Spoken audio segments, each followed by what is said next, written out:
Well, good evening and welcome, everybody. Thanks for joining us for another edition of Ukraine Update with Operator Starsky and the Shills. We got a lot of things we want to get over and cover. We want to get to your questions and get everything running as smooth as we can. So let's give it right over to Aaron Reese, and he's going to get this place rocking and rolling. Aaron, how's it going, man? Going pretty well. Nice and excited for the interview today, as always. I'm just going to go ahead and dig right into that if it's okay with everybody. Привет, Starsky. Welcome back. Just want to lay out a few ground rules for everybody before we get started. We're not going to discuss anything that might reveal where Starsky or any other soldiers are positioned, their movements, anything that might put their life in danger. Also, anything regarding explosions in Transnistria, Russia, are off limits. It's like Starsky said on the stream the other day, Ukraine is not fighting the dragon in order to become the dragon. They're simply trying to push Russia out of their own country. So just not going to go there. And then finally, we're not going to entertain in chat any pro-Russian propaganda or bigotry, and our moderators will hand out warnings as needed and block you if required. But as long as everybody can play by those rules, I think we're going to have a nice, friendly, entertaining evening for everybody, get some questions in, and just have a nice chat overall. And with that, I'm actually just going to hand things off to Starsky and let him know, or let him clue us in on what has been going on in his corner of the world. Thank you very much, Aaron. Hi, everyone. Operator Starsky here. And regarding Russian propaganda, there will be some news in the end of my report. So during this day, we've had about 11 attacks performed by Russian troops. None of them were successful. And according to Pentagon, according to Speaker of Pentagon John Kirby, Russian troops have only insignificant progress in the area of Donbass because the speed of their movement into our territory is either 0 or about 1 kilometer per day. Which is very, very slow. They have a lot of casualties. They lose a lot of their men, and the reason for that, why they keep moving, is that the chief commander of Russian invasion, as of today, is Alexander Dvornikov, Russian general Alexander Dvornikov, known as Butcher of Aleppo. So he has this experience of combat in Syria, and yeah, so his strategy, let's call it this way, it didn't change much since 40s. So they trying to keep pushing our forces.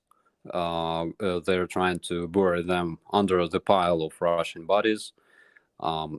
Sometimes it helps, sometimes it doesn't, but they keep doing that. Today I had, I tried to invite my colleague from headquarters of Armed Forces of Ukraine. Unfortunately, he's currently at Donbass and he doesn't have good connection. But he told me about their defense like 2 months ago. He originally comes from Ukrainian Marines. And he said that they held their positions near the railway, and this railway couldn't be crossed by Russian tanks because it's kind of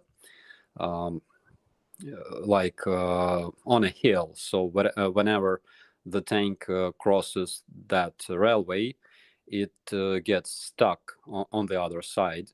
So they had to use their infantry in order to take passage. And he says that it was crazy because they attempted to make like 2 or 3 attacks per day using same amount of troops, same amount of vehicles, and they were using the same path to cross that runway.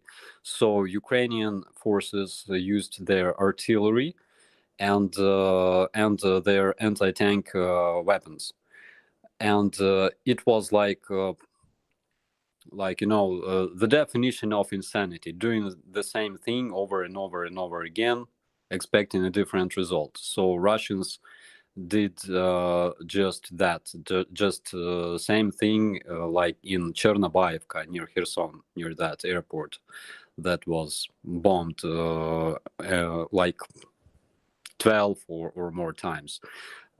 So he said that they only managed to take that pass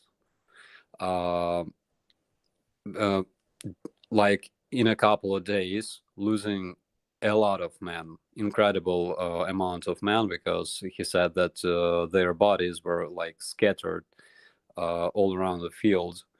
And and after our Marines have run out of their anti-tank missiles, only then Russians managed to take that railway. Probably it's because they have this this kind of Soviet mentality, and they still have that in the army. So whenever they receive an order, they should follow this order, no matter how stupid it is. For example, in armies of NATO, a squad leader or a platoon commander has all kinds of responsibility in order to, for example, keep active defense of his positions. In Russian army, commander, for example, brigade commander, decides for every single platoon, and he gives orders to every single platoon and every single squad in terms of attack or holding a defense. And commanders of those platoons and squads, they don't have any other option but follow this order issued by their brigade commander, which is old, is kind of old-fashioned, but they still use that.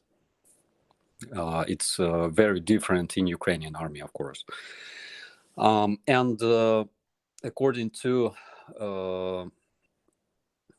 plans of Russians, they attempt to capture Azov Steel by 9th of May, obviously because they want to present this as their huge victory over Ukrainian forces.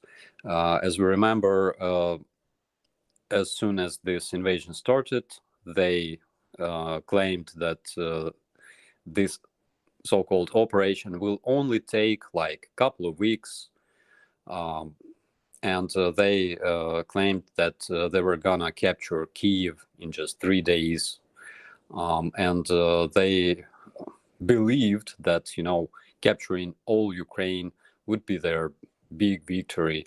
Then they claimed that they reached huge military success by capturing Chernobyl area, which was kind of funny. And now they claim that capturing a factory in Mariupol,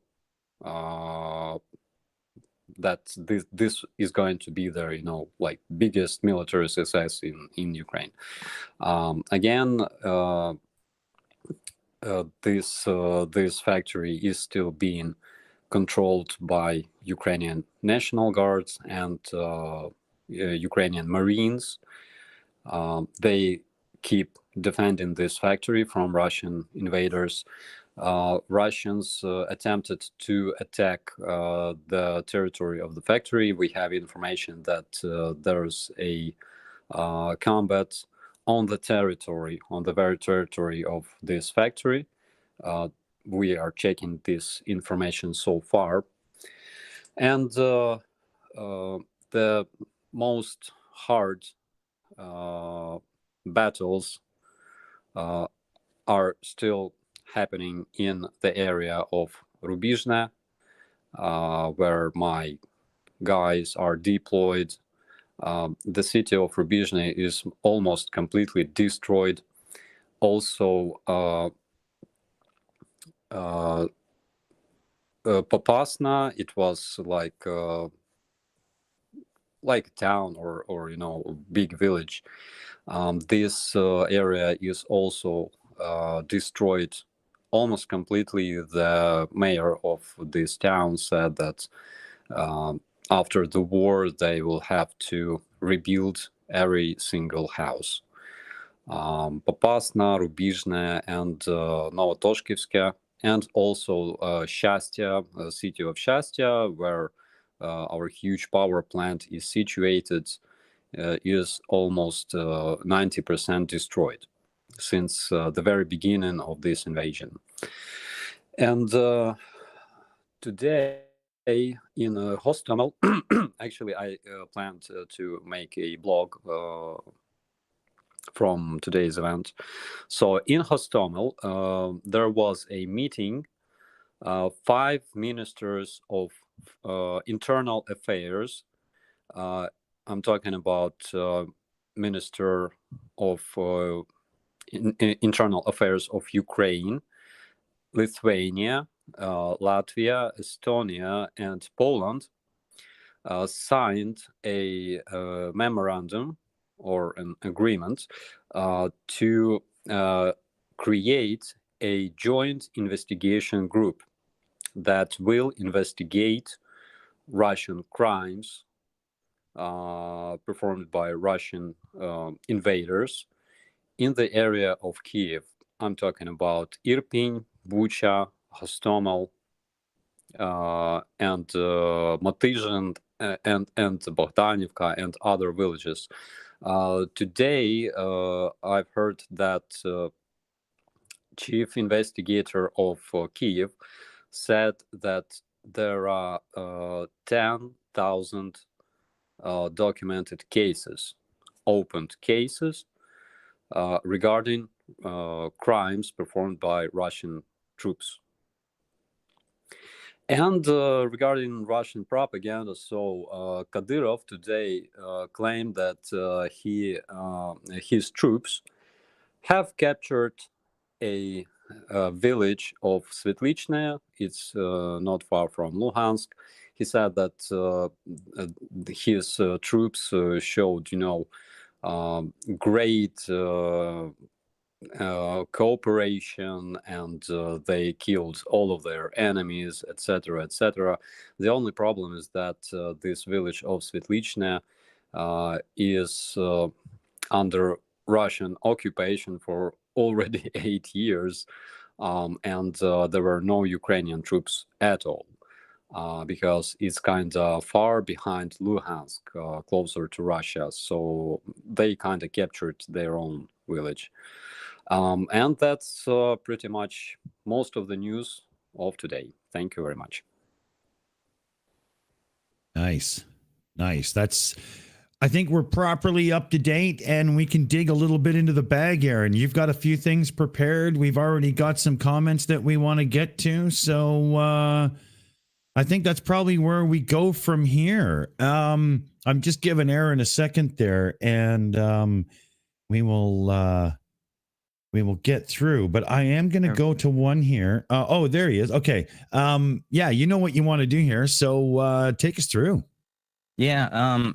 Just want to start off with a couple of the bigger stories, and you covered Mariupol and Azovstal.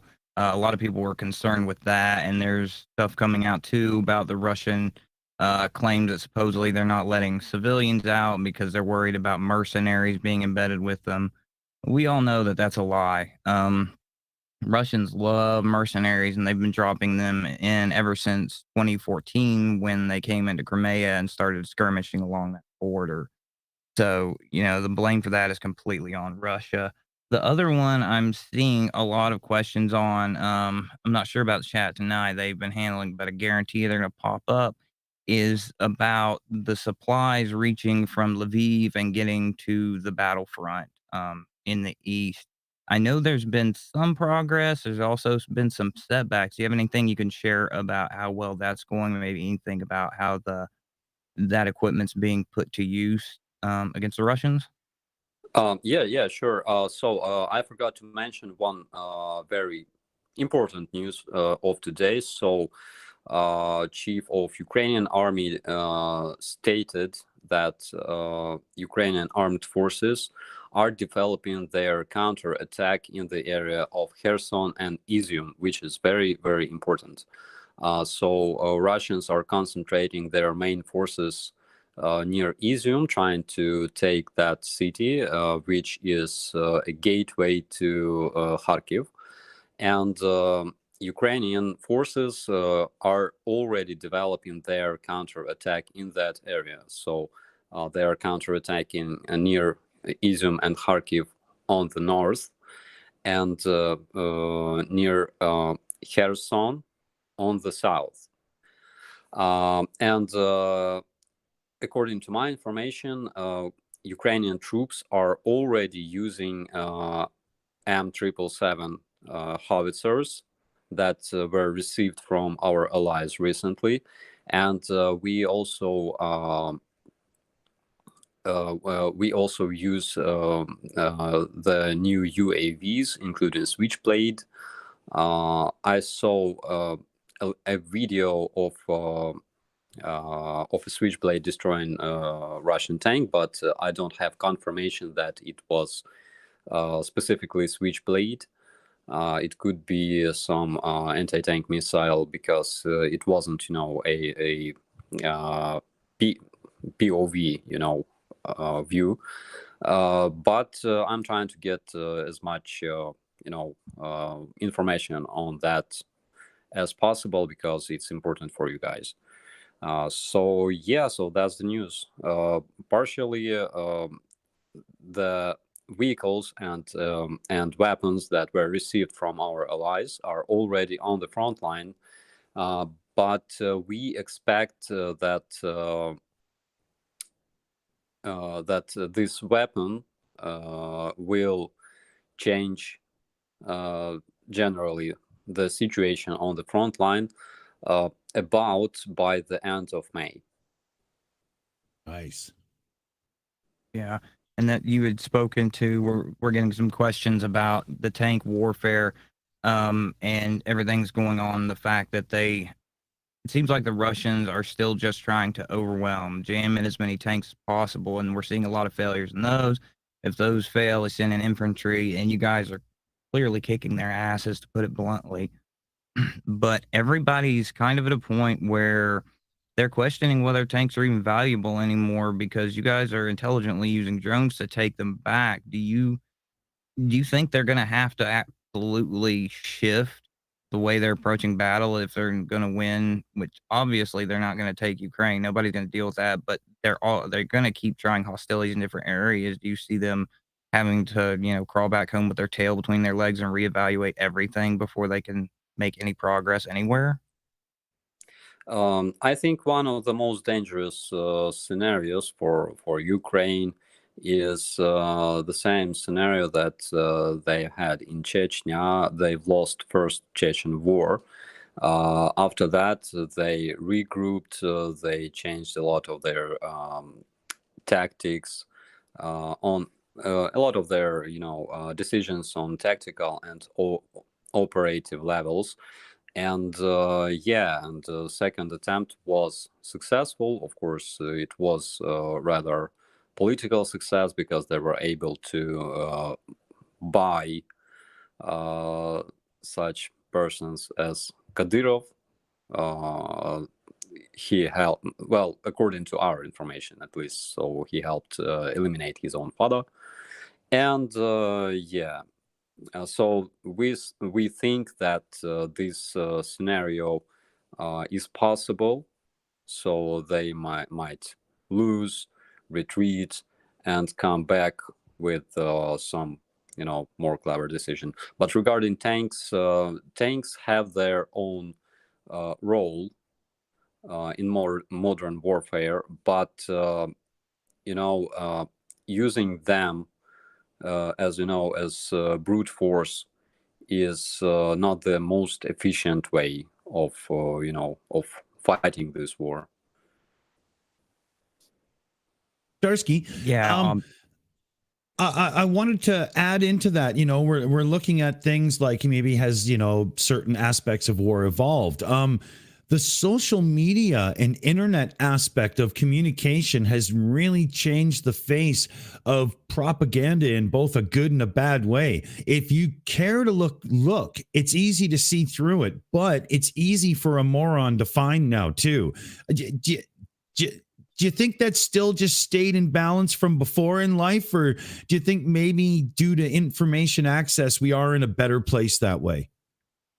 I think we are, of course, because looking at Russian politics regarding social media, blocking Facebook and Instagram in order to block the access of their own citizens to information.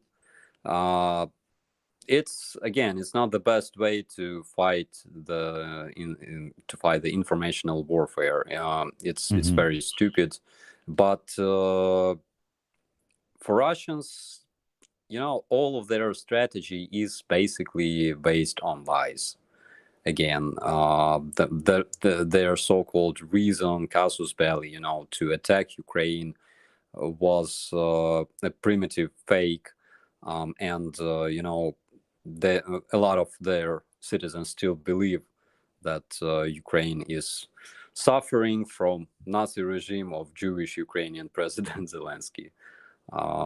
So that's my idea. Mm-hmm. Nice. Aimee, are you happen to be there? I do, and I have a super chat, please. I've got level 70 for Canadian $13.99. Level 70 says the Russians are always claiming they destroyed Western weapon supplies. They sometimes even reveal what equipment was destroyed. Is this just propaganda, or are collaborators helping the Russians? That's a very good question, and thank you very much, Level.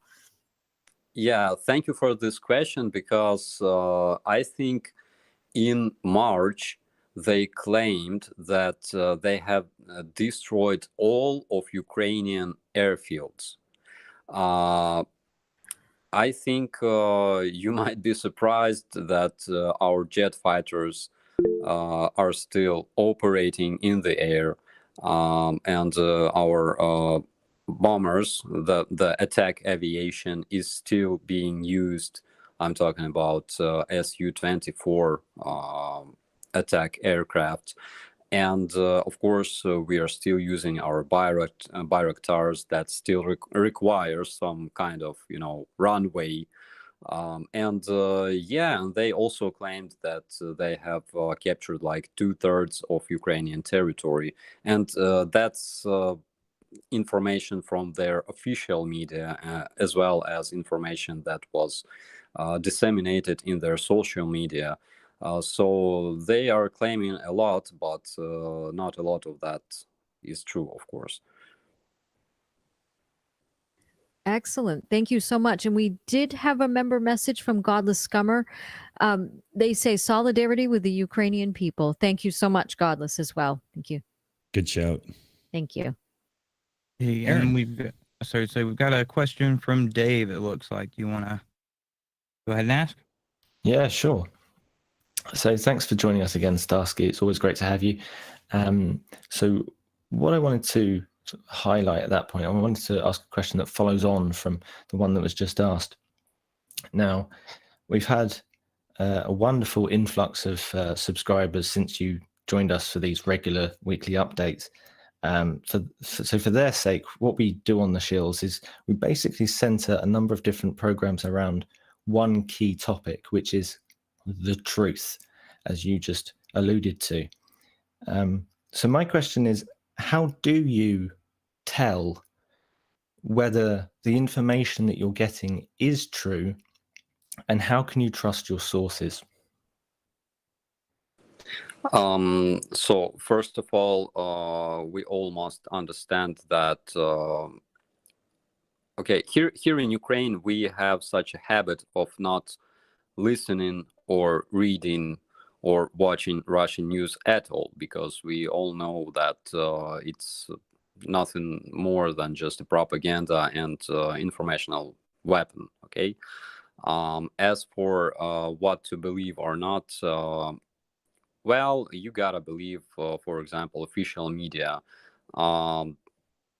Like, I don't know, here in Ukraine, we have official channels, and we receive a lot of information from, armed forces, from office of our president, of course. So that's kind of information that we are paying attention to.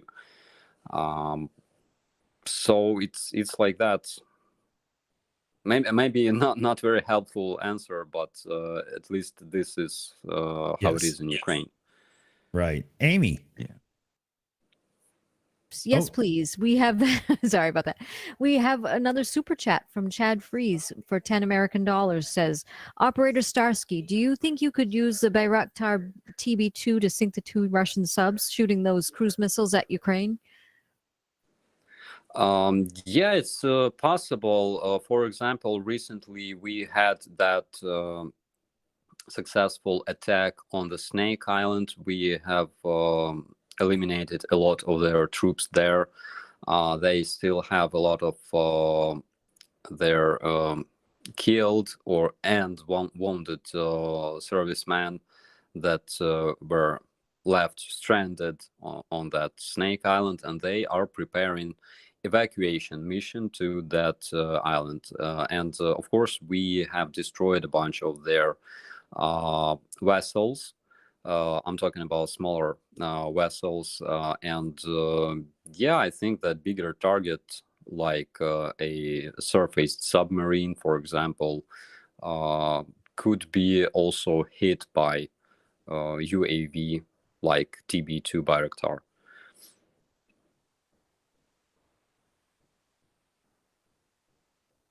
Okay.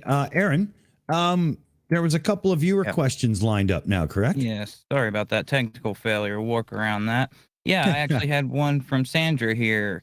Hello, please ask Starsky about the Russian League that's fighting for Ukraine, how you can be sure they are really on your side. How many are there? What do they tell you about Putin? Slava Ukraini. So this battalion, it's called Russian Liberating Battalion. So it consists mostly of Russian citizens who changed their citizenship. They acquired Ukrainian citizenship, and like majority of them lived in Ukraine for quite a while, some years maybe. And yeah, they decided to create this battalion. How can we be sure? Well, they're fighting for Ukraine, and of course they are following our orders. They perform their tasks that are given by higher command. So yeah, of course, they do their job. And again, we don't believe that all Russians are bad. Of course, a lot of them were brainwashed. We know that Russian main weapon is propaganda, and they were subject to this propaganda for almost a century. But again, there are a lot of nice guys who fight for Ukraine, having a blue and yellow patch on their shoulders. And briefly, I want to return back to that question regarding fake information, what to believe. Again, this is very important because when you receive information, like, for example, Ukrainian National Guards are running from Azov still wearing, female clothes. You gotta check this information until you receive some kind of confirmation, some kind of link, at least. You don't have to believe that. In case you are told that, I don't know, that President Zelensky is, I don't know, Nazi, okay? You gotta ask for proofs.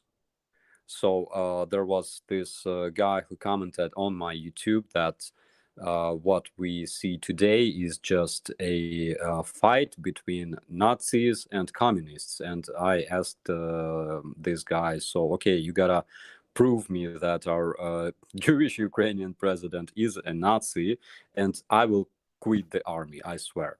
So he wasn't able to do that, of course. And you got to ask for proofs of all kinds of information that you receive, whether it's video proof and or photo proof, and you gotta question everything. Yeah, Well said. they love their lies. Actually, I had a question I wanted to ask because I've been watching your videos Well, and you did the. we're behind a couple of super chats. Let's get Aimee Are in we? and then Okay. get Yes, back over please. to you. Yes, please, if we can. I've got one from Decula03 for 10 American dollars, says Starsky and Hutch rock. Thank you so much, Decula. Love it. And then the second one is from Dee Reynolds for American $5, says Slava Ukraini. How is the sweet Ukrainian grandpa doing now? Good question. Yes, He's absolutely. he's doing well, and Good. I tried to visit him today. Unfortunately, I wasn't able to. But I think that probably next week I will visit him, and I will make another video, of course. Excellent. Good news. Glad to hear. Right. Okay, yeah. The question I had, it was just about Hostomel, and you showed the Russians. They're basically dining on grocery store, large jars of pickled tomatoes, cafeteria packs of butter. They're stealing your clothing to wear. Meanwhile, you've got the military MREs, you've got the upgraded uniforms. Do you think that they just underestimated you guys when they equipped and sent their troops in? Because even the troops are substandard. And on top of that, do you think further waves that they have the ability to arm them and prepare them better, or do you think this is the best they've got to offer? So regarding those Russian meals, those tomatoes were brought from Russia, actually. So they have this kind of food supply, sort of. But yes, of course, I think that they have underestimated us, because in every video that Russian propaganda makes about Ukraine, our soldiers pictured as cowards, there's usually like 10 times more soldiers than we currently have, and they all run away from from Russian army. So yeah, they were convinced that they will invade Ukraine, and Ukrainian soldiers will retreat and run away, and people will be greeting them with flowers and cakes and stuff. But of course, they were wrong. Yeah, you obviously showed them up on that and in spades. They look silly on the world stage right now. We've got another viewer question here from Edwin S. Lopez. The recent military movements on your border with Belarus, are they just distractive, or are they planning to take Kyiv, take care of the Lukashenko puppet? Yeah, so I think that at some point they can use those forces to distract our main forces. Of course, they won't be able to take Kyiv, because they've lost probably 50 or 60 of their battalion tactical groups here. Maybe like less, maybe like 45 to 50, but those majority of those battalion tactical groups are not combat worthy already, because they lost like 2/3 of their men I'm talking about each battalion tactical group. So yeah, so they will try at some point. They can try to distract our attention. Trying to develop some kind of attack on probably, I don't know, Chernobyl area once again, or Kiev. But we are prepared for that, and of course we have much more developed defense in that area than it was on the first day of invasion. Excellent. Okay. And looks like we got a super chat from Aimee. Yes, please. We've got one from Bill DeVitt for Canadian $5. Says, Operator Starsky, I would suggest taking out the Russian bridge to Crimea. Any reason that it hasn't been? Slava Ukraini. Thank you. Yeah, so thank you for this question. From time to time, we are, advised on destroying this bridge, like a couple of times a day. Yes, it should be destroyed. No, it's. I mean, it's very funny. For example, here in Ukraine, where we have a lot of, advisors, which go like, I know what helps you defeat Russia. You gotta destroy that Crimean bridge, and we're like, no shit. So yeah, so the reason why it's very hard to destroy, for example, is that we don't have missiles with enough radius. That's reason number one. Reason number two, we've had a bunch of Ukrainian bridges that were hit by Russian missiles, caliber class, called caliber, okay, and they weren't destroyed at all. So those missiles simply leave huge hole in a bridge, but the very bridge isn't destroyed. So we need some kind of more powerful weapon like Tomahawk missiles, but unfortunately we don't have them yet. Yeah, I know the people keep constantly questioning about that, and I'm like, if they could, they would. Trust me. And I saw too on the video about Hostomel. You were pointing out the V-shaped Russian swastika, and we've all seen the Z or Z-shaped one on the vehicles and jackets. What exactly does that V mean? It doesn't mean anything at all. Actually, it's just a tactical mark. For example, in 2015, even Ukrainian troops used some kind of shape that was similar to V, okay, on our vehicles. That's just tactical marks.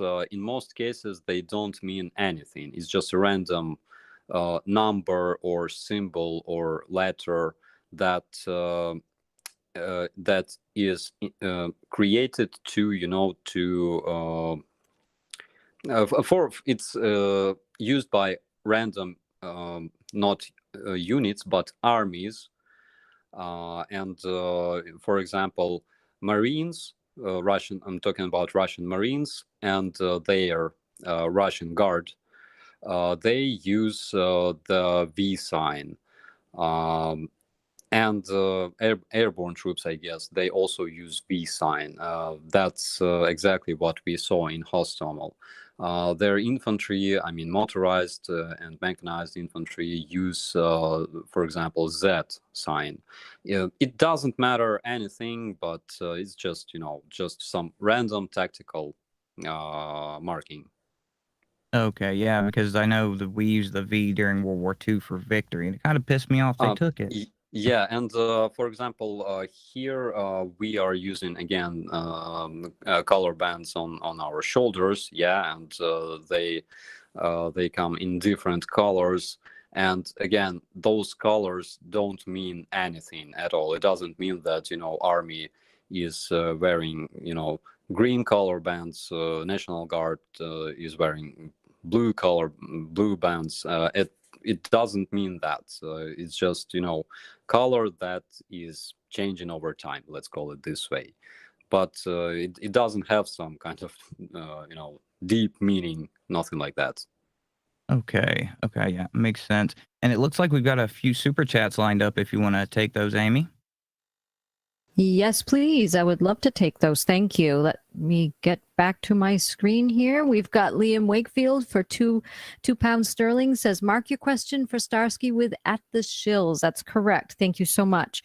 Lisa for 10 American dollars says, love to Starsky and all of Ukraine.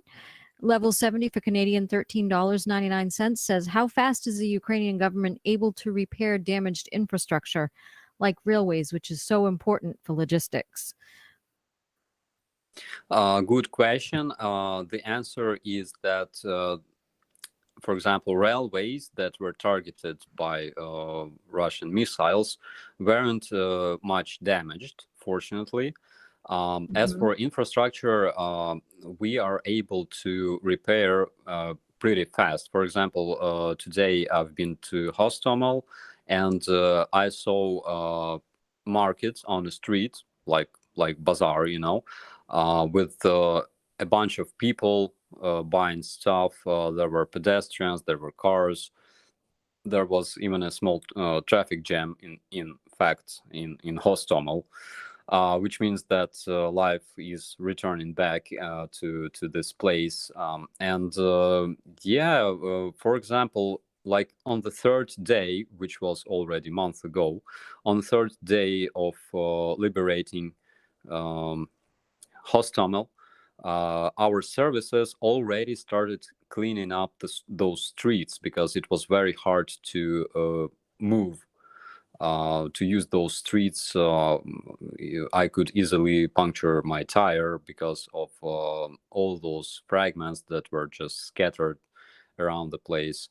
And currently, they have already cleaned up that Hostomel, and they already fixed water and electricity in some areas.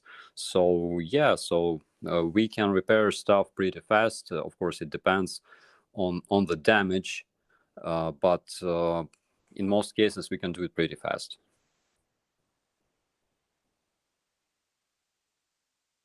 Thank you so much. And I actually do have another super chat real quick. Thank you so much. We've got David Oliver for £10 sterling says, I painted the Ukrainian flag on my canvas in the art group. I'm going to paint Zelensky on it if I can.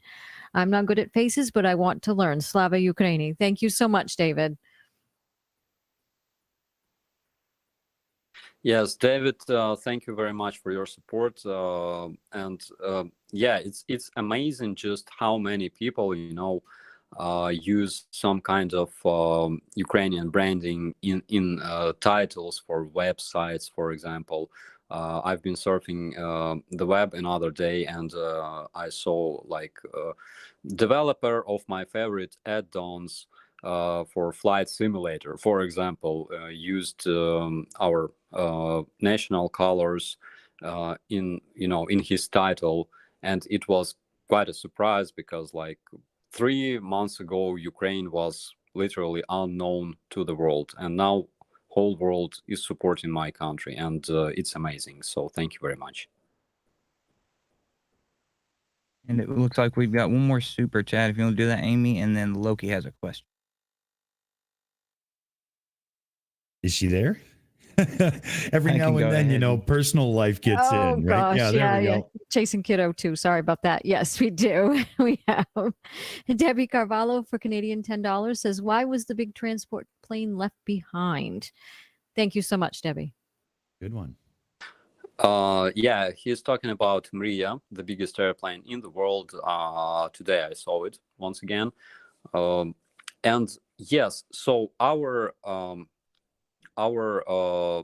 authorities, our investigators, are investigating this case. It looks like that chief of Antonov, Antonov company, probably, it's just my opinion, okay, but probably he had some kind of agreement with Russians. And for example, my brigade was stationed in that airport, and we received an order from our higher command to defend this airport. And chief of this airport, that chief of Antonov company, he did everything so we couldn't even build proper trenches to save ourselves, okay, from shells and stuff. He kept repeating that we cannot make trenches, of course, we were making those trenches in the territory that surrounds the airport. I'm not talking about like digging a trench in a runway. It's stupid, but yeah, things like that. And of course, for as far as I know, Germany offered to relocate all of his big airplanes like Mria, like Ruslans, to Germany, but he refused, and somehow he got relocated himself, which is again raises a lot of questions. So our investigators are investigating this case at this point. Okay, and looks like Loki has a question. Over to you, Loki. Thank you. And thank you, Starsky, for being here. Going back to what you were talking about the bazaar and traffic jams and things like that, I had a question regarding personal economics in Ukraine right now for the day-to-day folks, the folks that go out and do their jobs, put a roof over their family's head and food on the table. How is the situation now? And to put a little background on it, since the early 90s, I've been dealing with eBay vendors specifically from Ukraine for the purchase of Russian cameras, cameras manufactured there, various other things as an indirect way to help support Ukraine. Yeah, thank you for this question.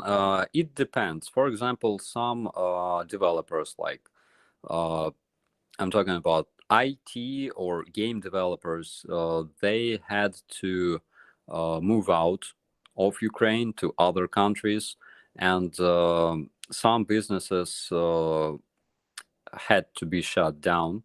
But on the other hand, other businesses are returning back to Ukraine, to Kyiv, for example. Currently, we have a lot of stores opened, a lot of people buying things.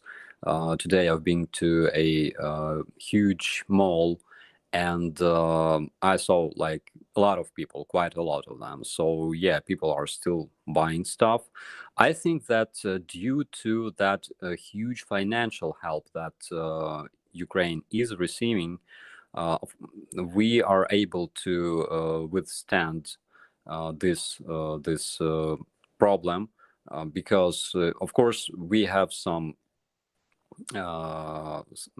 prices for some products have been increased.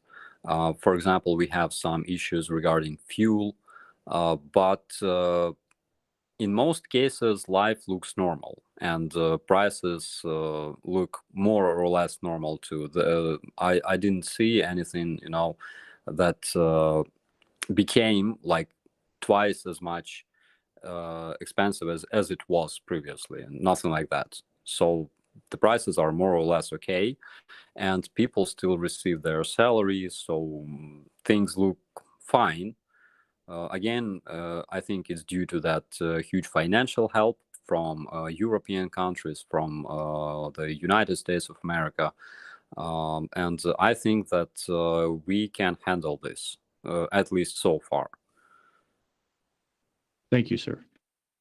It's kind of a two-part.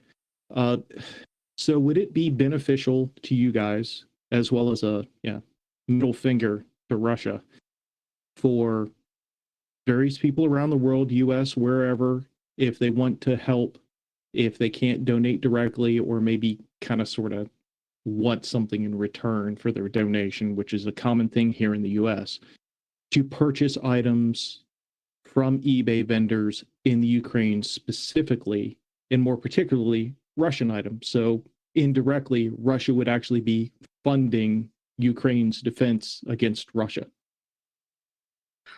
Yeah, good question. I think that will absolutely help us. We have a lot of online stores where Ukrainian manufacturers offer their goods. And I think that it's possible to buy them, of course, not only on eBay or Amazon, but on the official websites of those stores. For example, here in Ukraine, different stores offer discount for Ukrainian militaries like me. But I never use those discounts. I'm trying to, give them tips and stuff like that all the time. Because again, I understand that we have to support Ukrainian business. And Yes. also Money. Yeah. Sorry, Starsky, but money has to flow to make the economy a reality for everyone, right? Yeah, that's 100% true. So that's what we are trying to do here as militaries, because we receive some extra salary for fighting, and we don't have much time to spend that salary because we spend a lot of time like somewhere else, not at home. So we are trying to spend those money, to help Ukrainian businesses, like small or middle businesses. See, one thing is, I think Loki is skipping around his question. What he really wants to ask you is, where can he get his hand on a large number of Russian watches? Yeah, that's a good one. Yeah, so what we have here that mostly remains from Russian troops is a bunch of their destroyed BMDs. There's a lot of them. I think we have already destroyed like more than 2,000 of BMDs. And of course, there's a lot of Russian bodies scattered around. For example, today we've had that meeting of ministers in Hostomel, and like there's a body of Russian soldier resting like 15 meters away from that stage.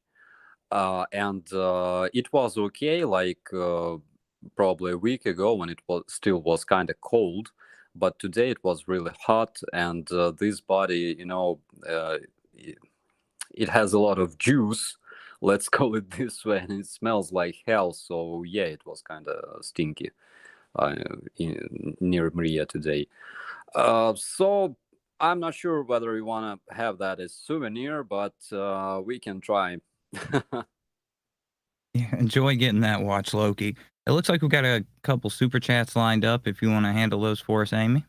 Yes, please. We've got one from Donny Boy 73 for Canadian $10. If you have any comments that you need to make, Donny, just make sure that you put them in the chat, and we will make sure that they get read out priority. Thank you so much. Yes. And we also have one from Nancy for $19.99 US, and there's a super sticker that says victory. Thank you so much, both of you. Awesome. Actually- Thanks, everyone. Thank you. I actually have one lined up from Donny Boy 73. Let's see. Oh, no, sorry. Yeah, definitely get that out there. This one is from, let's see, there's one that keeps popping up. Different people ask it. The copy I've got is from TS Eleven. Can you ask if that Telegram link on his YouTube live stream was a Russian bot? And if it helped at all, we feel helpless. Slava Ukraini. And it looks there's- like there's Aaron, if I something- may, there's a follow-up to that from Cats at the Shills. Will you ask Starsky if he left a WhatsApp number on one of his videos, as I thought it was a scam, and I think that must be tied together, right? I think what happened is I've seen this where MKBHD and a few people have had this done on their big YouTube channels, and people in the comments are using account names that sound like it could be Starsky if you don't know better and you think they're leaving a comment that says, oh, here, get in touch with me directly. And it's not. You're talking to a scammer. Oh God, yeah. Yeah. that happens on Twitter all the time. Guys. So there were like 5 or 6 cases already when scammers impersonated my my page. So they literally copied my user picture and my name, and they asked whether audience could contact them through their WhatsApp number, and of course it was registered in the United States. It starts with +1. I'm not in United States currently. My number starts with +380, which is Ukrainian number. And the easiest way to understand whether it's me or not is that my name on YouTube has this check mark. It's verified by YouTube. So yeah, that's the scammers don't have that. Okay, yeah, it's definitely something to keep an eye out for. If I catch streams, I'll yell at people too to leave them the hell alone. But we do have a question now from DonnyBoy73. Hi, Starsky. Greetings from Canada. Do you know if it's possible to send money directly to Ukrainians using Western Union? Yeah, it's possible. You gotta know whom you are sending those money to. For example, some of your friends or probably relatives. But Western Union is operating here in Ukraine, and I think it's open, so you can use that, of course. Okay, nice. And let's see. We've got someone actually just sent in a question. So niche. Is there any truth that Russian body armor is stuffed with cardboard rather than armor plates? And I know you posted the picture of that soldier. He was a Chechen soldier he looked like a grizzly bear stuffed into a child's vest. And we've seen those going around where they're posed and elements are out of place and not right. Is that just for Russian morale, or do they think they're fooling somebody outside of Russia with that? Well, they're trying to make a good-looking picture, of course. Sometimes they fail because those grizzly dudes they don't really know how to wear proper equipment properly, and they don't have that trigger discipline from what we saw. And the craziest thing was that cheap Baofeng radio walkie-talkie on his vest, because we've used those radios in like 2015 maybe, because we didn't have better radios, and already in 2016 we've had professional military grade Motorola radios. Later we were given I think Harrison or Harris radios that were brought by our American allies, and those were very advanced. And yeah, as for cardboard body armors, I saw a body armor made in Russia, and I think it was taken from one of the demilitarized Russian soldiers, and it was made of some kind of ceramics. And the problem with ceramics is that after it's damaged, you cannot use it anymore. And for example, here in the National Guard, we are wearing steel plates. Those are steel plates with some kind of ceramical cover, but you can use them even after multiple hits.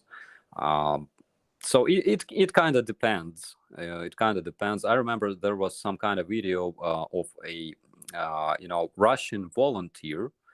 So there are even Russian volunteers, and he brought his body vest to Russian terrorists in Donbass. It was, I think, 2016 maybe, and one of those terrorists shot him with a handgun, and he kind of wounded him in the belly. So yeah, in most cases they suck.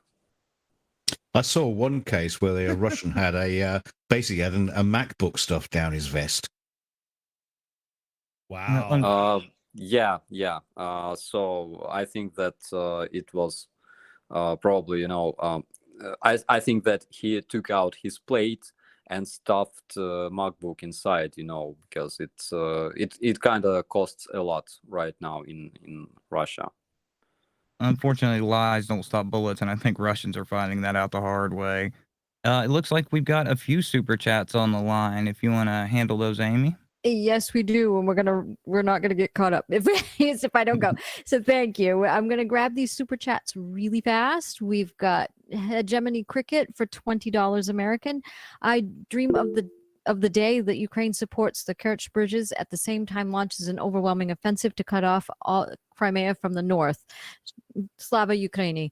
Then we've got Goldie Ford for $10 American. Says, should we be worried about May 9th? Do you think Russia will parade the Ukraine POWs? And Mircea Gutuliak for Romanian news for 25 of them says, I'm from Romania and I know that the Ukrainian-Romanian relations weren't the best in the past. Do you think that will change after you win? Then we've got Springvale Light for $5 American. How long do civilians have before Russia starts bombing Kiev? Anthony Flores for $9.99 US says, will Ukraine try to send Russia a gift on the 9th during the parade? Please do. Thank you so much, everyone. I appreciate it. Thank you. Okay, I will try to briefly answer those questions. So regarding 9th of May, Russians informed Russian media claim that they will not have those parades in occupied cities like Mariupol because they are afraid of being killed. Yeah, as for Romanians, I think that our relations have improved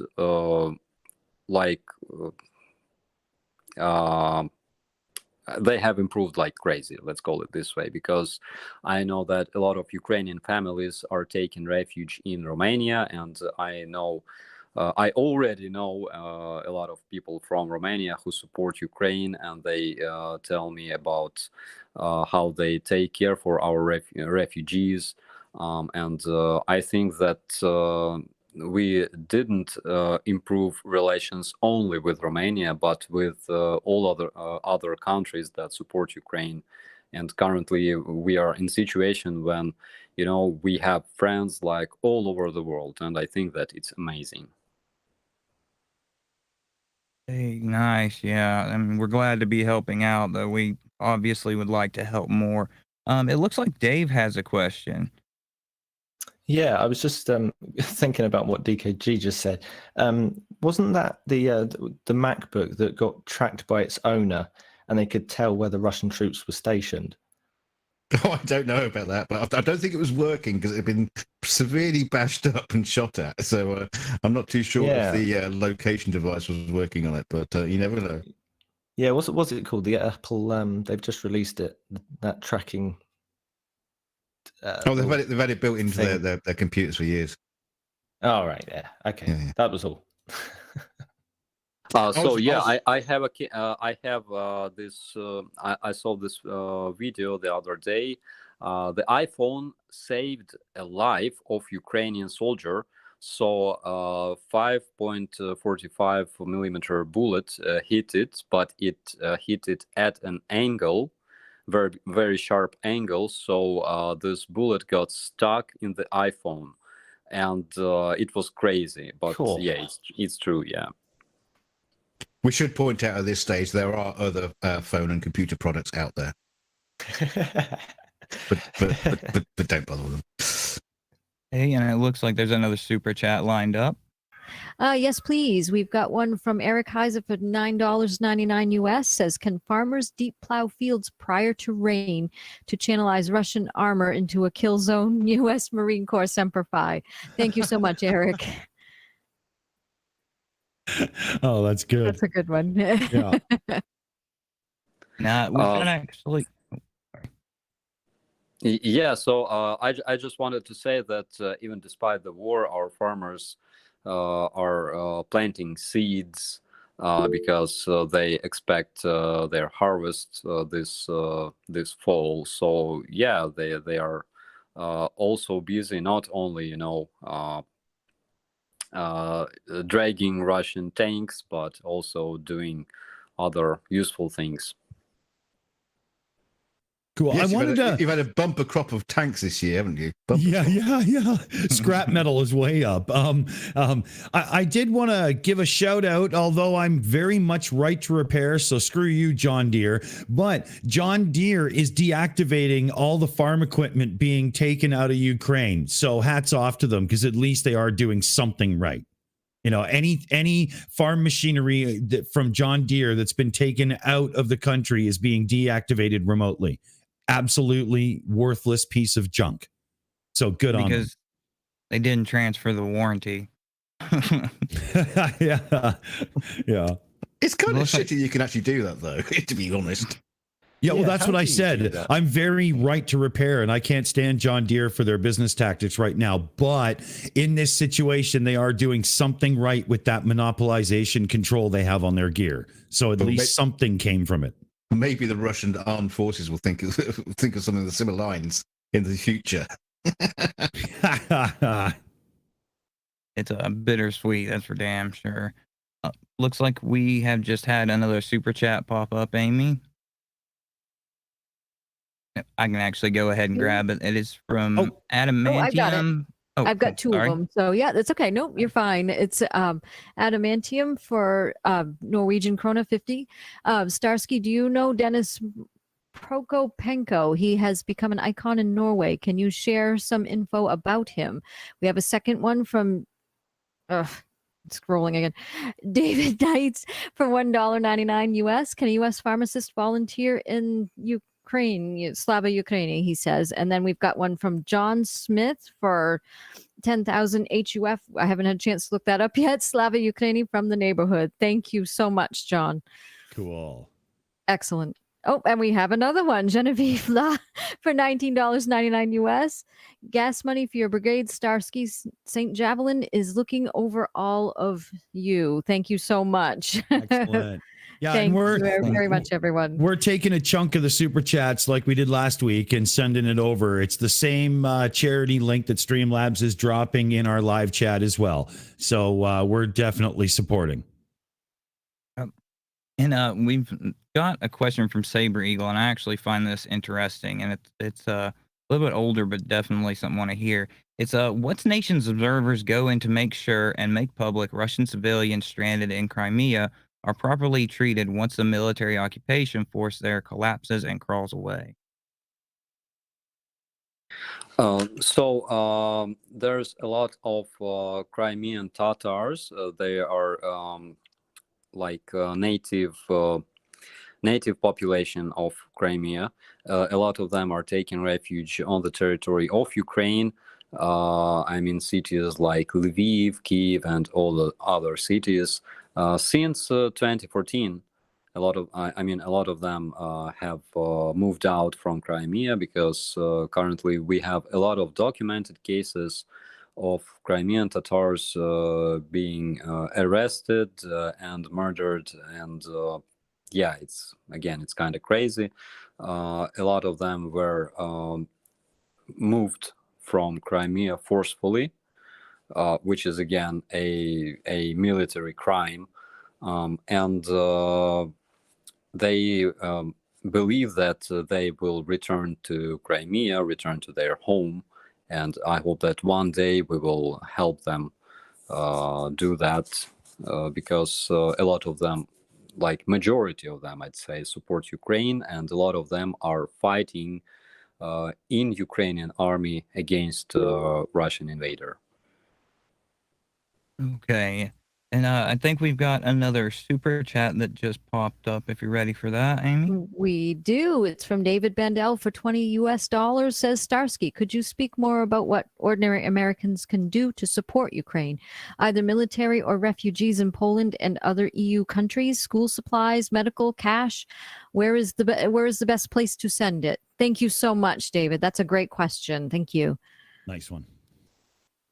That's a very good question. Well, there's a lot of things that you can do, but uh,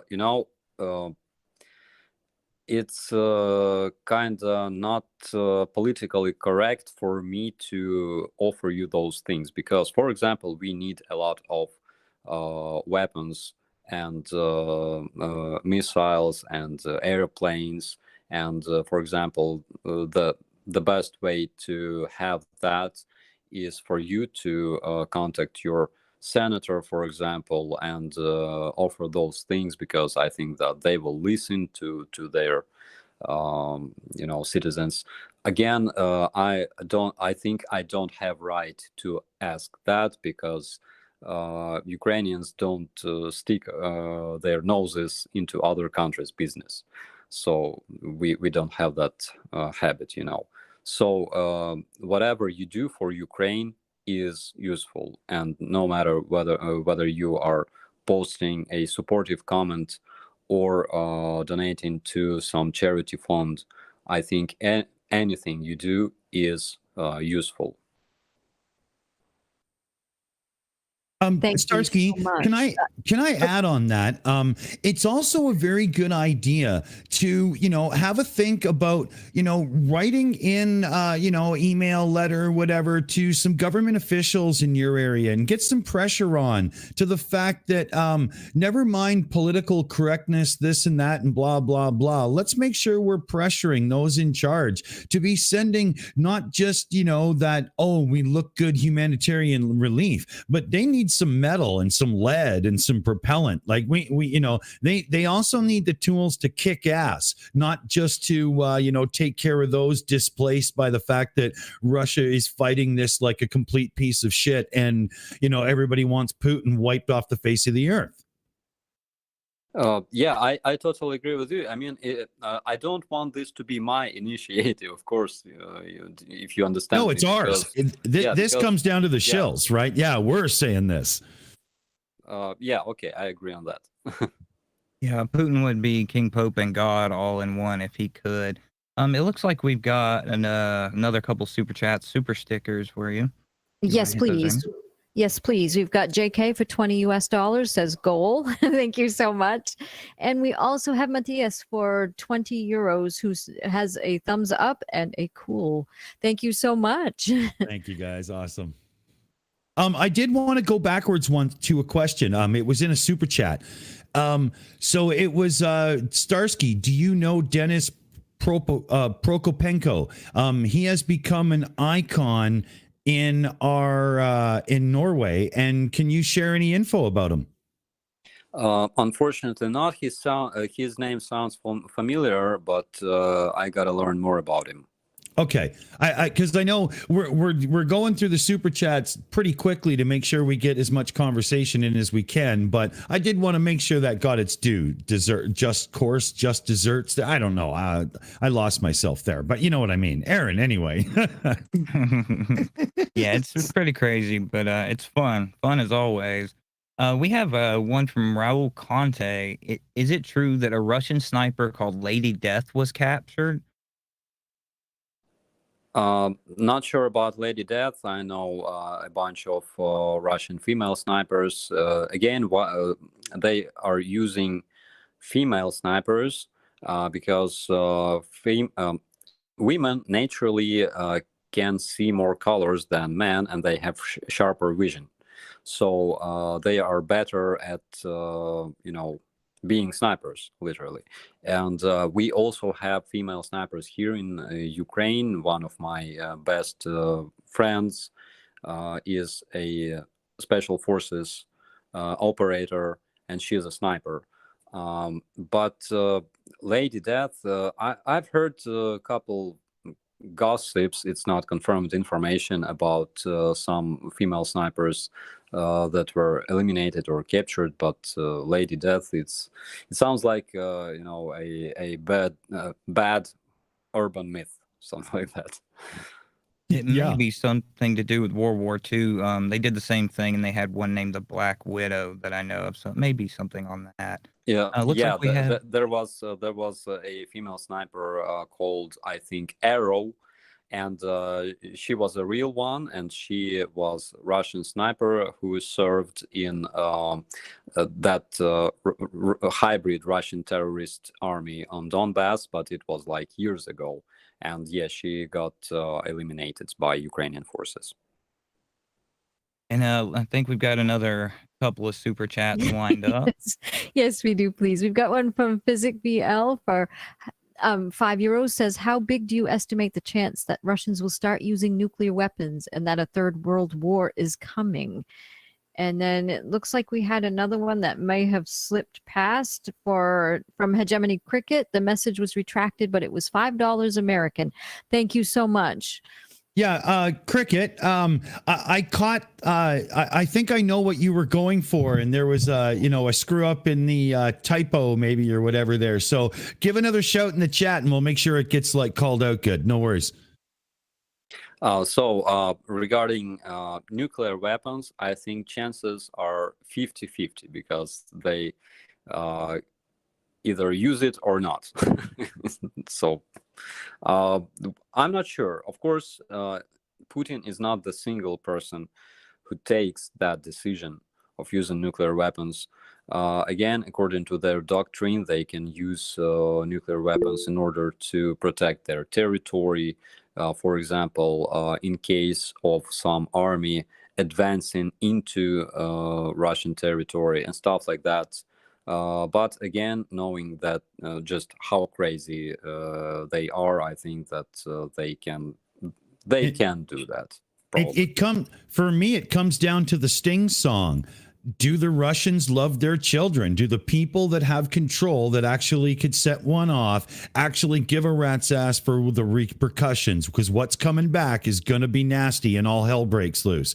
It's tough to see a normal human putting themselves in a position where they would do that. But we're not dealing with your average people here. Those at the top in Russia seem to be a little bit off their rockers at times. Yeah, I totally agree with you. And yeah, of course, nobody believed that. For example, in 2010, people would say that you are crazy for saying such things as, Russia will attack Ukraine, because they believe that they are our best friends and neighbors and stuff like that. So this is the kind of propaganda that we had. That we are best friends and stuff, and of course it wasn't true.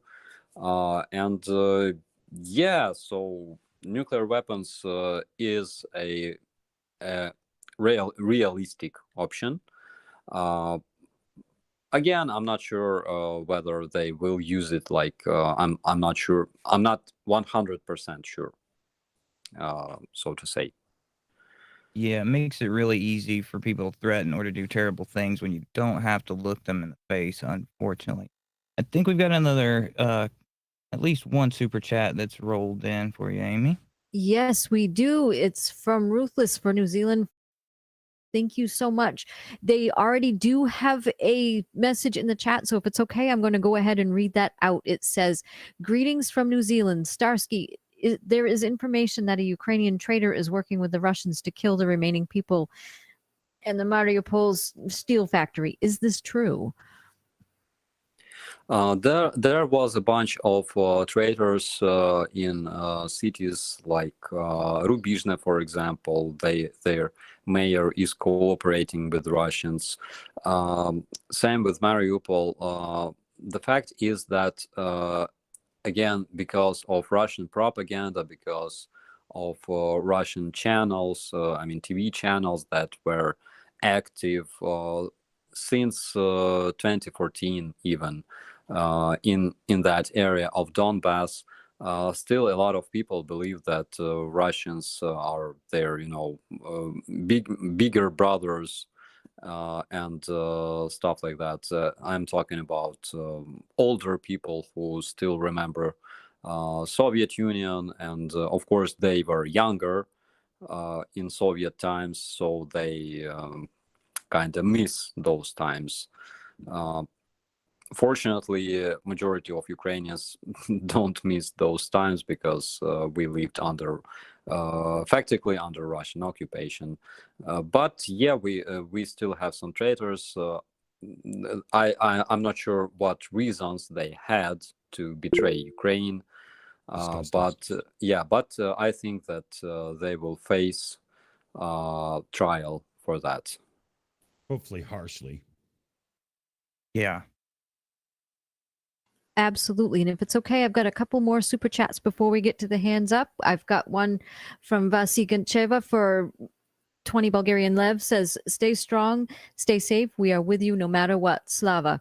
And then we also have from Christopher Ellis for 50 Romanian Lou, that is, let's put a price on Lavrov's head. And then we got a third one from Dee Reynolds, who says, why do people take Kadyrov seriously when his improper uniform, unused gun, and manicured hands? Don't they see what jokes he and his quote-unquote crew are?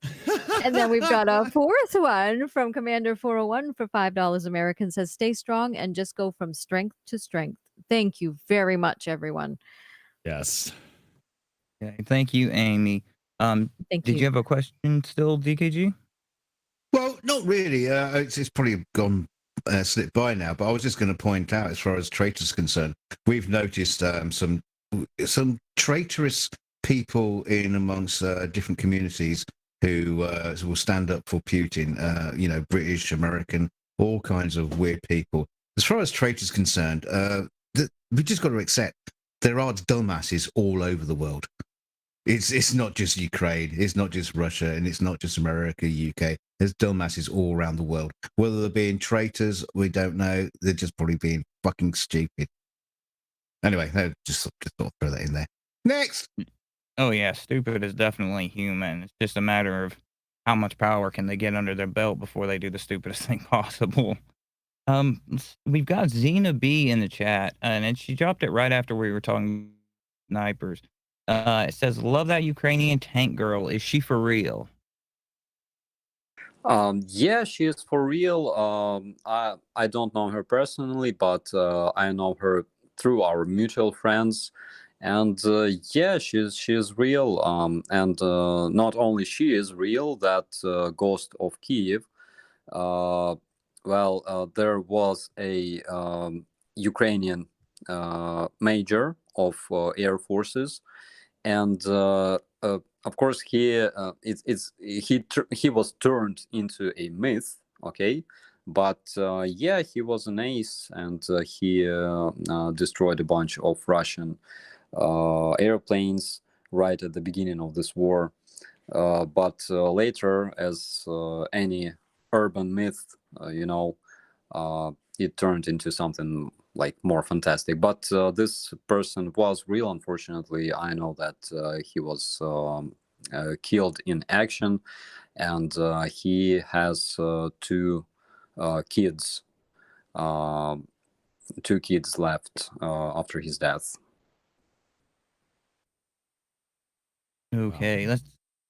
Yeah. So just scrolling through questions here to pluck them out, and here is one, and it's actually one I'm curious about. The name, I believe it's Hut5RG. Starsky, what about the Ukrainian civilians taken to Russia? What can you tell us, please?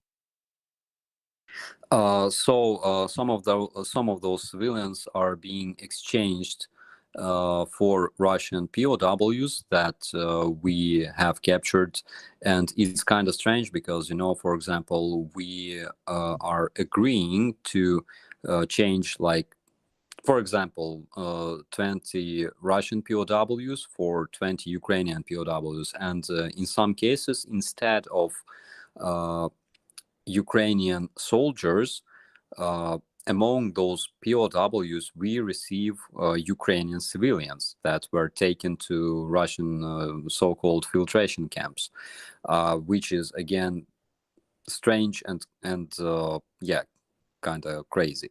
But from my information, some of them are returning to Ukraine somehow. For example, not sure if I told you this, but I talked to a friend of mine, and his grandma was living in Mariupol, and she was taken to this fake evacuation corridor that was organized by Russians, and she was taken way to Donbass and then way to Russia. So in Russia, she said, because she returned, she said that Russians took her fingerprints, and this grandma is 83 years old.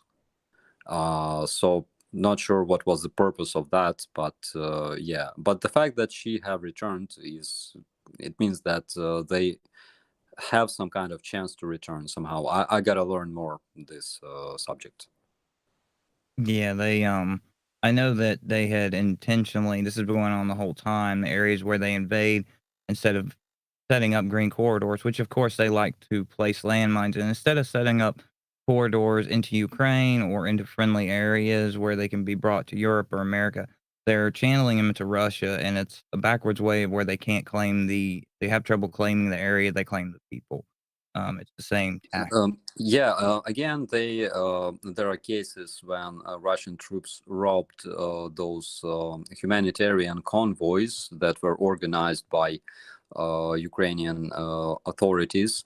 And for example, there is video from Mariupol that was made probably a couple of weeks ago, and I talked about it. It's where those Kadyrov's ninjas are disseminating humanitarian aid among civilians of Mariupol.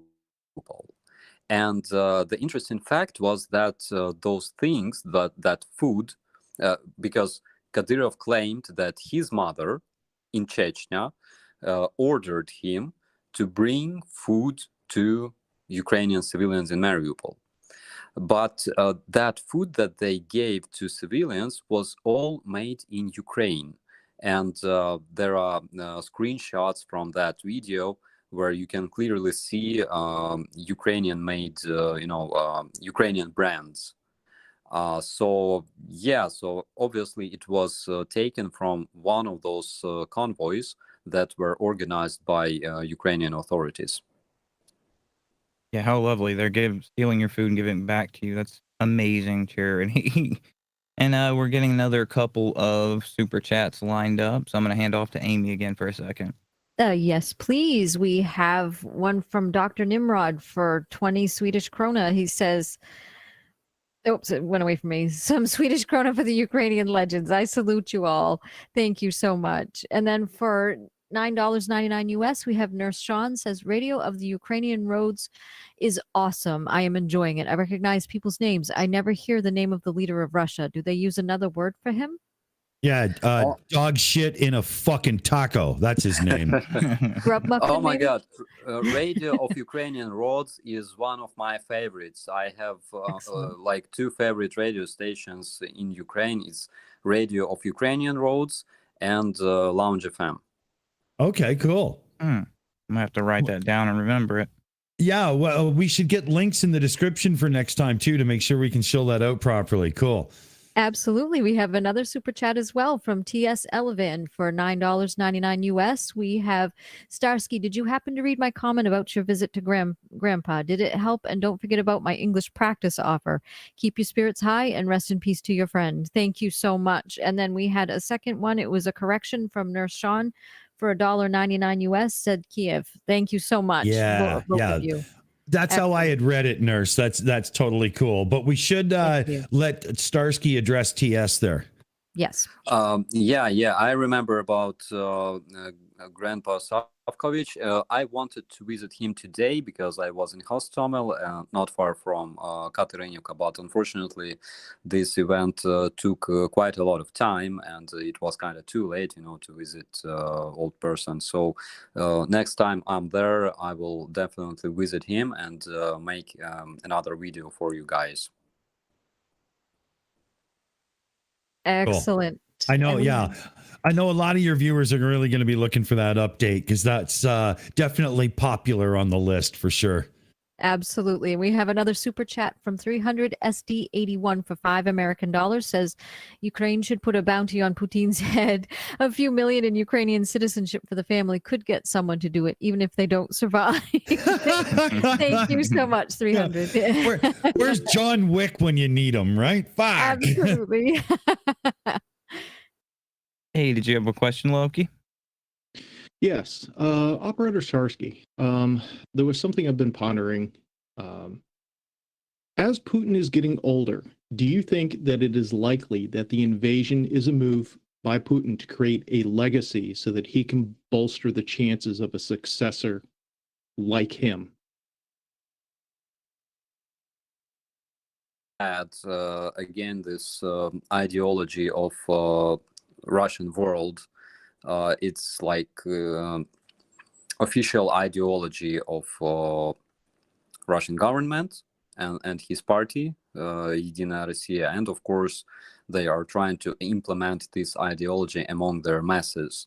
So they are kind of raising new generations of little Putins, in my opinion, that will again grow up and continue what he is planting into their heads, which is again very dangerous. And I hope that some kind of new government in Russia that will change this dictatorship will also change their approach towards such things, and they will be more, again, friendly, open, and more democratic than they are currently. Yeah, for sure. I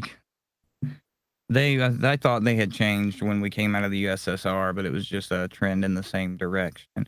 And we have a few more super chats lined up, so I'm gonna hand off to Aimee again for just one moment. Sure. Yes, please. We have one first from Jeff Brown for $20. Says, I admire that mouse in your video that brought down the helicopter. Any more like him being trained in Ukraine? And then we have, yes, this one is a little different. So we're going to say Hegemony Cricket for $5 has something, I translated it. We'll just say, get Putin. How's that? Yeah. Thank you so much. We got you in our sights, buddy. Exactly. Thank you so much. So regarding that mouse, I think that it lived inside of this helicopter for quite a while. I think that this mouse made a biggest journey in its short life, journey from, I don't know, maybe Rostov to Hostomel, which is quite a distance. I think that it lived inside of helicopter. Why? Because it was kind of roasted a bit, because there was kind of big temperature at that moment. Yeah, well, this is an airfield, and this helicopter crashed in the middle of this airfield. It's really huge. I mean, it's probably 1 kilometer wide, maybe more. And mice don't have nothing to do there because nothing grows on that airfield. There's no food, and there was no point for this mouse to go into that box. So I think that it arrived together with the helicopter. So you can imagine just how much effort they put into maintenance of their helicopters. So they have living mice inside. Yeah, that's not a good look, is it, Starsky? Come on.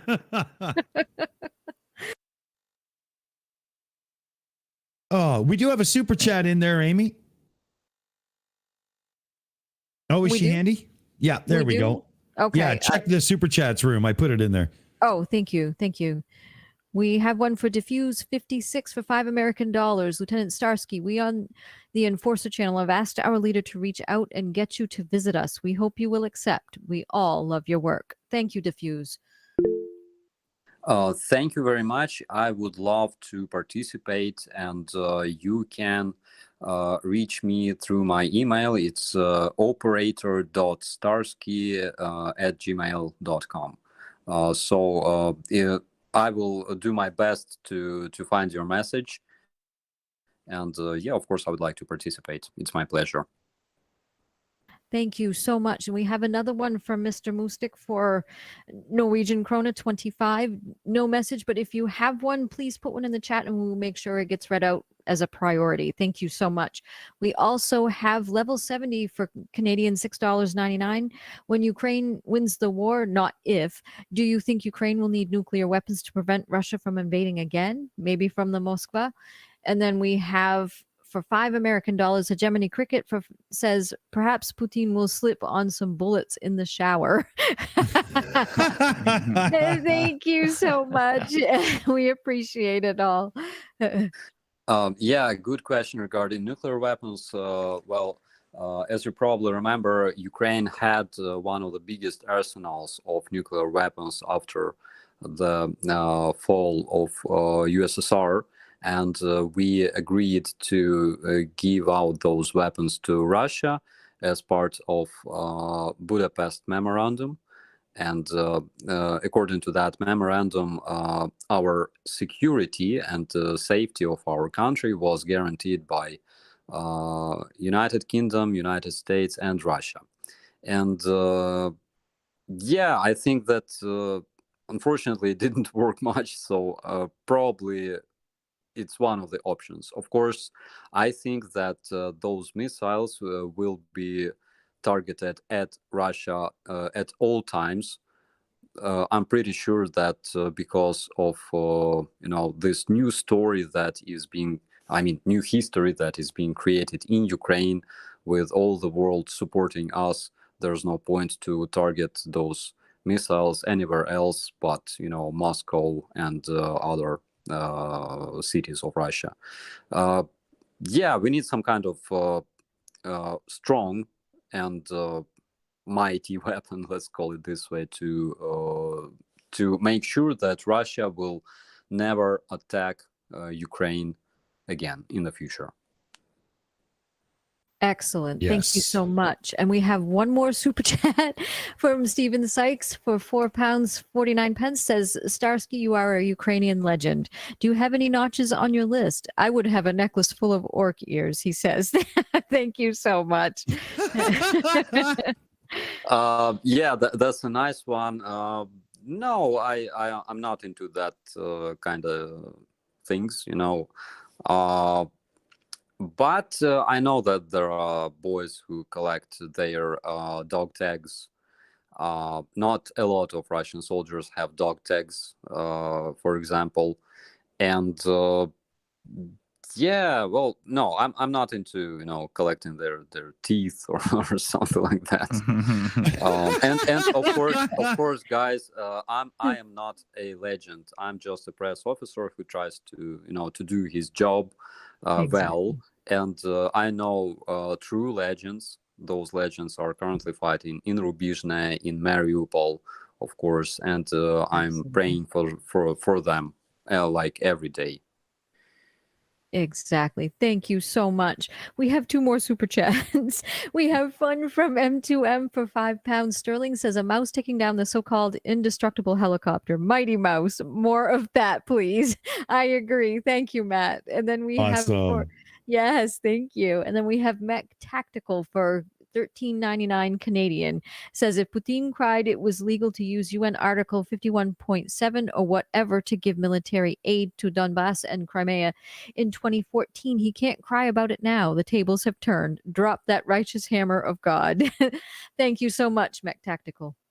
Nice, good shout. Yeah, and it's very funny. The funniest fact is that Russia has been excluded from the UN Council for Human Rights for being a country that doesn't respect human rights, and it's crazy. But I think it's a big message to everybody who still supports Russia.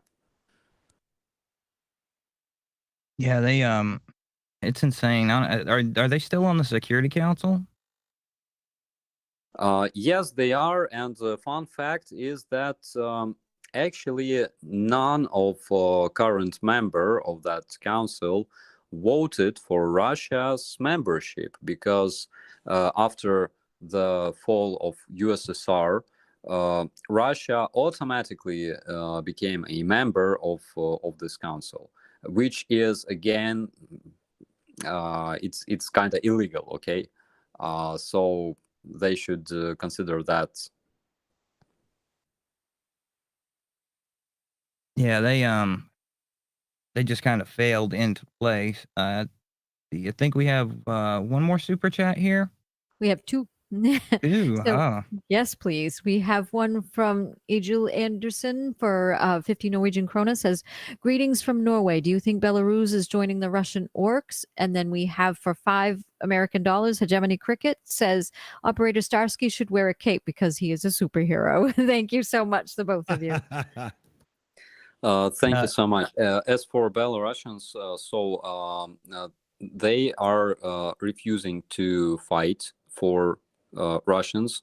I know that they participated because, for example, those POWs from National Guard that returned from Russian prison, they reported that there were Belarusians actually among Russian soldiers in that unit, but they said that they had a lot of conflicts. I mean, those Belarusian soldiers, they had a lot of verbal conflicts with Russians, saying things like, it's not our war, we didn't want to fight, and stuff like that. So yeah, they refuse to participate. There are cases, there are videos from our security service of Ukraine. I'm not sure whether you can find them with translation, but there are videos. In those videos, our intelligence, guys from our intelligence are calling Belarusian militaries, I think they're commanders or something like that, and they are saying things like, we know everything about you and we don't want to kill you here in Ukraine, but of course we will do that in case you attack Ukraine. And those guys are like, yeah, sure, we don't want to attack, and please explain us how what is the proper way to surrender to Ukrainian forces. So there are multiple of such videos available on YouTube. I'm only not sure if you can find them in English language or with English subtitles. Okay. And it looks like we've had a hand up for a little bit. Thank you for your patience, Jut. Did you have a question? Oh, Monkey, everything okay there? Oh yes, I took There my we go. hand down. I took my hand down instead of taking my hand off my mouth and turning off my mic. Can you hear me? Yeah, we've got Loud you. and clear. Yeah, yes. Firstly, I've just joined. I've been listening. Hello, everybody. Starsky, hello. I'm very sorry to hear, obviously, of your loss. Alexander Makov, is that correct? But you guys are absolutely amazing. You still show you're extremely robust, brave. You're a super, super proud nation. Your leader has come from, I mean, let's face it, going back, say, 4 months ago, not many people would even know the leader of Ukraine, Zelensky. But, I mean, everybody knows this guy now, and he is absolutely amazing, a top leader. It's just a shame, I think, personally now, like, NATO does absolutely, I mean, they've sent all these weapons, they really have, but we are doing absolutely fuck all more than that because of obviously Putin's threats of nuclear war. But the thing is, we can't just let him, it's a difficult one, I know, and a catch-22, but like, you can't just have someone wave the nuclear stick so that they can continue to fucking commit genocide of an entire nation. You know what I mean? My question as well, I mean, NATO, we're sending like all this hardware from defensive to now offensive weapons. But like, I mean, how long do you think, with all this hardware coming in, but how long do you think you guys can literally hold out before you know, before NATO has no choice but to join the theatre, like, you know. So first of all, hello, my friend, and thank you very Hello. much. Regarding your question, I think we can hold like maybe a half year, and we have positive anticipation, let's call it this way. So I think in maybe 6 months, with huge casualties among our soldiers as well as civilian population, we can win this war. But again, it will cause like incredible destruction of our infrastructure and a lot of casualties. I'm talking like thousands of hundreds of thousands of civilian people. But with all those weapons incoming to Ukraine, I think that we can do that much faster. According to our forecast, the situation will change by the end of this month, by the end of May. And regarding NATO, we all accept this fact that we are a shield for Europe. I mean, we cannot ask other people to fight for us. We can offer them fight for us, but we cannot, you know, ask them again, because we have a lot of respect to all other countries and their government and their people, and it's not, you know, our right to demand, you know, like fighting for us. But today, for example, in Hostomel, our Minister of Internal Affairs said that we are proud to protect Europe, because it's big honor for us as Ukrainians, as a new young European nation. Okay, and yeah, I agree with him. We accept this fact, and of course, it will take huge effort from Ukrainian nation to fight back and defend Russia. But in the end, we all believe in our victory. I tell you what, like it's not a question of win. You have to win this war. That Putin cannot win, and he won't win. He will not beat you guys. He won't win, and he cannot win. Simple as that. Hey, I hate to break in here, but we are building up super chats and a couple of the other donation systems. So I'm going to hand off to Dick to hit a couple, and then Amy's got a few lined up as well. Excellent. Yeah, we have Sandra Martin set up a monthly Streamlabs tip. Thank you very much, Sandra. Fuck Putin. Slava Ukraini. Much love from America. Let's get that up on the screen again. And Donna Quinn donated $20 through the Streamlabs donations as well. I'll get that posted again. Thank you, Donna, very much. Thank you, Sandra. And with Streamlabs tips, we get to keep a way higher percentage than we do with the YouTube's super chat. So it just enables us to share more as well as we, you know, continue our support. So thanks, everybody. I think it's Amy's turn next. Yes, please. We got a backup. We had Mr. Mustik for 10 Norwegian krona. Thank you very much. I know your question is coming up. It's been tagged, so thank you.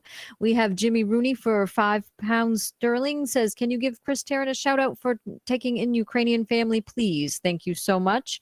We've got Mackenzie Zobrist for $5 American. Says, did you see the video of the guy throwing Molotov cocktails at a Russian enlistment office? Think Russians are starting to wake up? And then we have Mech Tactical for Canadian $13.99. Says, time to raise a glass and honor the size of the balls on the Ukrainian military. We can honor the fallen later. Keep up the good work. Or one orc head on a pike at a time. Glory to the heroes. Thank you so much. And then we have Boston Dan 77 for $4.99. If you have a message that you want to place in the chat, we can make sure that gets priority as it gets read out. Thank you so very much. Thank you, everybody. Thank you so much. Definitely. Thank you for that. Just really quickly, I'm going to read Mr. Mustik's question here in just 1 second. I've got it set aside. But we're coming up on the 2-hour mark. Are you okay to stick around a little bit, Starsky? I know you need to get your rest. Guys, I think that I have like 15, maybe 20 minutes. I'm very sorry because the last No time problem. I got up like 20 hours ago, so I will be glad to answer your questions for like 15, maybe 20 minutes, if you are okay with that. Perfect. Oh, yeah. Perfect. We love having you here, and we'll take Oh, you I as mean, you come. yeah, Starsky, you're family here now, right? I mean, come on, absolutely. Thank you, guys. I appreciate it. I Thank hope as you. well. I hope as well. Like, just this is a getaway for you. Just to, a little escape. I'd like to think that. Hey, what's First of up? all, it's a great opportunity to practice English, because talking is not chatting. So yeah, so I appreciate it as well. Well, I also wanted to add, I got my hand up, I'll put it down. Starsky, when we get you around next week, I'd like to do a little bit more of, who is Starsky? Talk about, things you like in life, life ambitions and dreams. And I'm sure people would like to know more of who Starsky is, not just what Starsky does. I'm okay with that. We keep it not too personal, because you know what I mean. You want to keep your boundary layer, right? No problem. What is your favorite color? Yeah. Okay. Sure. I would love to answer those questions as well. Cool. That'd be fun. That should be fun. Yeah. And Mr. Musik's question. I know we have a lot of Nordic volunteers in Ukraine. Hopefully they're doing a good job helping you out. Norway stands with the free world against tyranny always. Heroem Slava. Thank you very much. Yes, there's a lot of volunteers from Norway. I know friends who know friends from Norway. Yes, so those are great guys, and they're doing a great job together with other volunteers from around the world. And thank you very much. Thank you so much. We also have another super chat from Dr. Nimrod for 20 Swedish krona. Says Starsky and all Ukrainians are total legends. And we also have looks like Czech krona from Jacob Novak. Says, hello, Operator Starsky. I saw a lot of your videos. Glory to Ukraine and much love. Hello from Czech Republic. Please be safe. We love you. Pretty much 100% of us support you. I also wish NATO would already do something to help. Thank you so much. Good show. I've said this previously on the show, but it's about time that NATO became more than a members-only club and started flexing some fucking muscle. Yeah, we claim to be the most powerful military alliance on the planet. Let's shut this motherfucker up. Yeah. Hey, go ahead, DKG. Yeah, I was getting a burger the other night in our local takeaway, and this bloke came in. He was very, very, very drunk, very scary looking bloke, but he was really lovely. He was really friendly. Came over, started talking to me. Oh, I saw you sitting alone here. Oh, what are you doing? I'm just waiting for my burger, mate. That's all I'm doing. And he started rambling away. He was saying, "Oh, I'm a paratrooper. Yeah, can't wait for us to kick in." And I tell you what, he was a lovely fella, but he was a scary fucker. And you just knew he was gagging for it to get in there.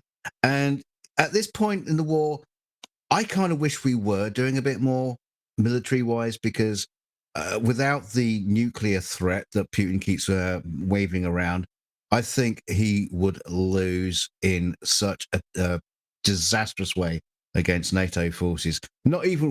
Don't even need the Americans, just NATO, European NATO. And then if the Americans got involved, Russia would be fucked without their nuclear arsenal. And I don't think half of that works.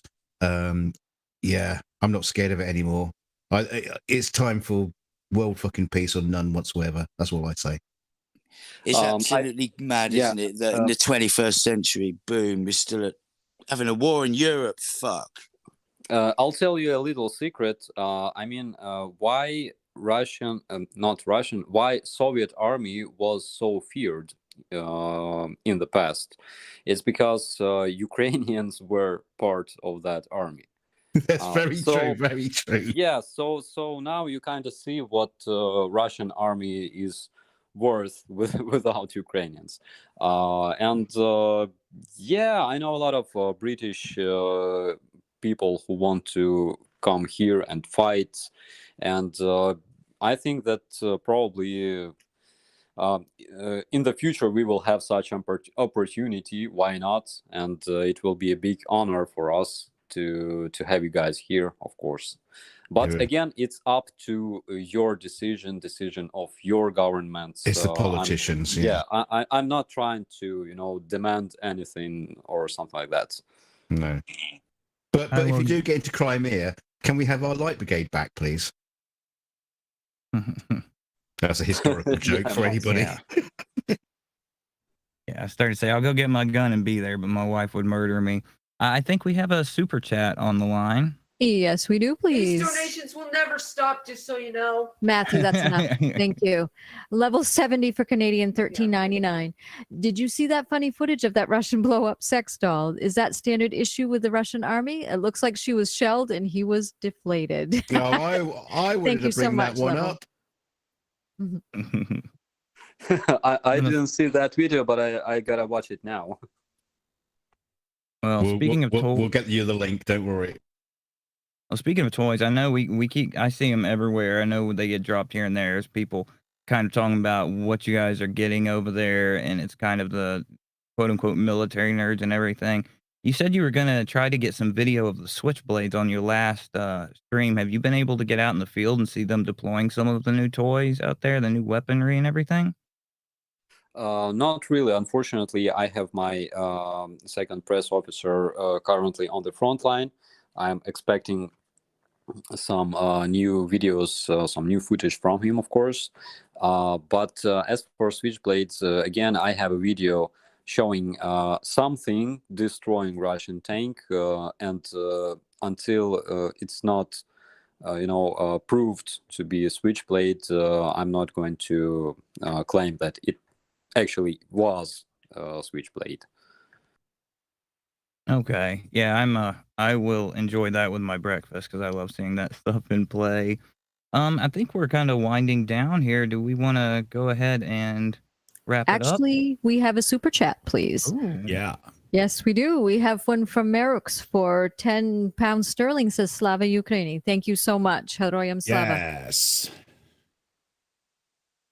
I think that's a super chat everybody can agree with. Slava Ukraini. Absolutely. Absolutely. Absolutely. Thank you so Heroyam much. Slava. Well Seeing if said. there's anything we haven't covered here because you've been extremely informative. We've had a lot of questions about the medical aid and stuff. And if you want to get together with us and anything besides the charities we're working with where we can direct people to their specialties, because I've had a pharmacist ask what they could do. I've had a nurse ask. Anything you want to send our way, we will see about plugging it or getting it to somebody who can use it. Yeah. And we've got another super chat on the deck. We do. Thank you so much. We have one from the Black American for 10 American dollars. Says, hello, Operator Starsky. I appreciate everything you do. I am pulling for Ukraine 24/7. The heroes of the steel factory are on my heart. Thank you so very Great much. shout. Great Perfect. shout. Thank you so much. Yeah, good shout. I think we should do wrap up so that we can cue the music on time for Starsky. I don't remember in our pre-show planning who's doing wrap ups. Aaron, what do you think? I always rely on Aimee for it, but just in general, Aimee. Someone fucking wrap up for fuck's sake. I think it's Amy's turn to take us around the table. Then, what do you think? Certainly, I'd be more than happy to. So I'm going to start right around the room. I'm going to start with Fallacy Dave tonight. Fallacy Dave, what are your thoughts on this evening? Sure thing. I really enjoyed the show. It's very intense. I sometimes sit back a bit because I don't want to interrupt because it's flowing so well. What I normally do is throw it back to Starsky. So I'm just going to throw an idea out there that I haven't mentioned yet. Today was local election day in the UK, where we get a chance to vote every year for our local representatives. Now, as much as it's it's only voting for the people who organise our bins and our bus stops and that sort of thing. It's still an opportunity for the country to send a message to the government to remind them of how well they're doing. So, Starsky, how much does democracy and having the right to self-determine your own country's future mean to you? It means a lot, actually, because we know that, of course, you cannot be part of modern society and develop and acquire new friends, being some kind of shitty dictatorship like in Belarus, okay, and or North Korea. So we need to develop, and again, Ukrainians spent a lot of time traveling all around the world, in Europe, in the United States, and learning what we can implement in our country. That's like one of the biggest differences between Ukrainians and Russians, because Russians believe that their empire is like God's chosen one, and no matter how bad their life is, they believe that anybody, like everybody, should have the same. So in Ukraine we have different approach, and yeah, of course we value this very much, and we appreciate it because we are learning from other countries how to make our future better than it could be, Awesome. Yeah, definitely. Excellent. Thank you so much.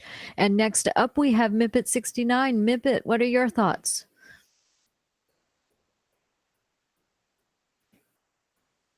Oh, did we lose you? Did we lose Mipet? Uh-oh. Oh, It's no. that whole living in Australia and having to, everything upside down and circling the wrong way. It's stressful on people. It is. Okay, unfortunately, I need to move on, so I'm going to go ahead and do that. I'm going to go on to Jut Monk, the Drunk Monkey. Jut, what are your thoughts for tonight? Well, I mean, I joined late, but I was listening here and there. Always love listening to this, even if I can't listen to it live. I have to go back and watch and listen to it. Starsky, you're an awesome guy. Like all of you Ukrainians, keep yourself safe. As Dick said, you're part of the family now. Ukraine has been fucking embraced by all nations, aside from a few rogue nations, obviously, who I think, basically, including the Russians, all those rogue nations that are for this fucking extermination of the Ukrainian people, right? They should all fuck off over to North Korea, build a massive wall around, keep themselves to themselves, leave the rest of the world to get on in the 21st century in being civilized. And then around 10 p.m., when obviously North Korea switches out the lights because they're that fucked up, we can sneak over there and stick a fucking roof over the top.